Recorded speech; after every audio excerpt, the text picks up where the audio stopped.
Okay, so today I'm working on cutting one of my new bars of soap. This one is called Over the Rainbow. This is a rainbow colored, obviously, soap bar. What this is made of is a glycerin soap base, which is mostly coconut and palm oil. It's got some glycerin added in there and a few other ingredients. Colored with mica powder, so this is the same kind of colorants that you'll find in mineral makeup. And then it's got a lemon verbena fragrance oil. This has been one of my best sellers all summer long. This is a beautiful soap. And so what I'm going to do now is just show you how we cut it from the loaf. So we make our soaps in 5-pound loaf molds. Those are about, let's see if I can get it in here, that long. They sit on top of this. They go into an entire soap loaf mold. And then we just layer the individual colors. We scent each individual layer and mix in the colorant, and then we have to layer it just the right way to get this beautiful stripe.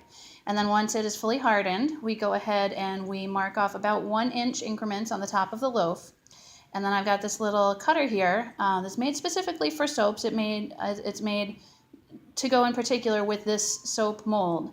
So the loaves that go into that soap mold will fit exactly down into this loaf mold.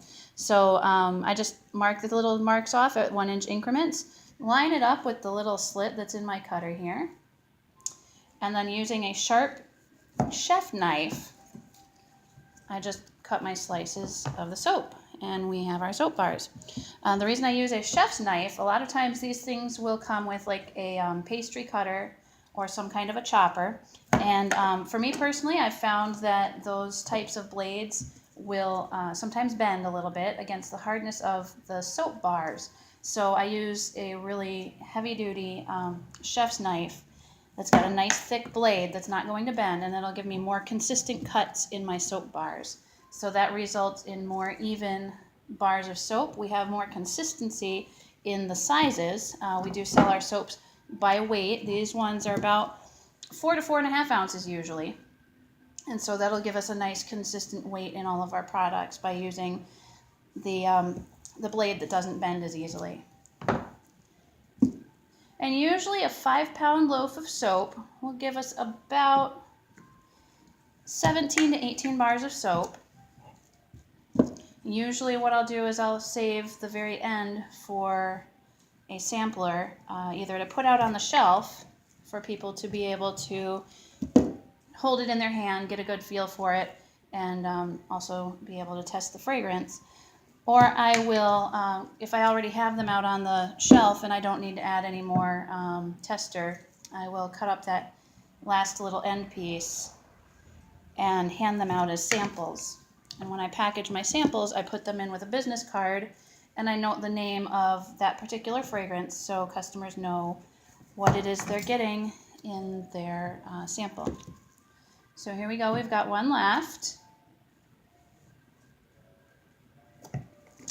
And then this end piece here, this is not a very pretty end piece just because when I poured it, I kind of glopped off a little bit of the orange in here, so it's not very pretty. But I'm just going to trim that up here really quick. Oh, and it looks like the bottom came off. Uh-oh. Sometimes that happens too when you make these. You need to check your layers. Check your layers to make sure that they're solid. Due to the nature of this type of soap, you do have to heat it and then make sure that the layers adhere. Sometimes when you trim it a little too thin, those layers will separate. Usually adding some rubbing alcohol in between layers is enough to help it adhere, but you also don't want to let it sit too long, otherwise it's going to have troubles adhering as well. So what I can do is I'll just take a little bit of melted soap and I'll just add the clear melted soap into here and fix it back on here. And then this is going to be my sample bar to go out on the shelf. So customers can handle it and take a good look at it and also get a good feel for what the fragrance is on that one. So that's how I cut up my Over the Rainbow soap bars.